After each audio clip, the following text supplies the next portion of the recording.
అవును, మన తెలుగు వాళ్ళంతా లేరు, మన తెలుగు వాళ్ళంతా గొర్రెలు లేరు. మనకి కొత్తగా వార్ 2 ఇంకా కూలీ సినిమాలు వస్తున్నాయి. జనరల్ గా కూలీ సినిమా టికెట్ ప్రైస్ తమిళనాడులో వచ్చేసరికి జనరల్ టికెట్ ప్రైస్ ఉందన్నమాట. సింగిల్ స్క్రీన్ లో 150 నుంచి 175 దాటట్లేదు. మల్టీప్లెక్స్ లో అయితే 300 అయితే అసలు దాటట్లేదు. ఇప్పుడు అదే కూలీ సినిమా మన తెలుగు డబ్ చేసి రిలీజ్ చేస్తారు.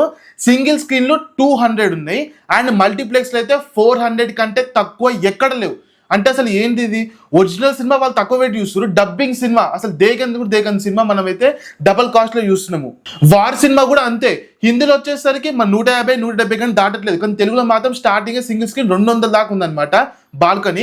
అదే ఇంకా నువ్వు మల్టీప్లెక్స్ కి చూడాలనుకో దాదాపు 450 పెట్టేంది నీకు ఒక టికెట్ రాదు. రీజన్ ఏంటంటే సింపుల్ రీజన్ ఒకటే, మన బయ్యర్స్ అనమాట, డిస్ట్రిబ్యూటర్స్ ఎవరైతే ఉన్నారో 48 కోట్లు పెట్టి తీసుకున్నారనమాట. వాళ్ళకి లాభాలు రావాలంటే మినిమం 50 కోట్లు ప్లస్ వస్తేనే లాభాలు వస్తాయి. సో ఆ జనరల్ ప్రైస్ టికెట్ లో లాభం రాదు కాబట్టి మన తెలుగులో డబల్ హైక్ చేసేసారు.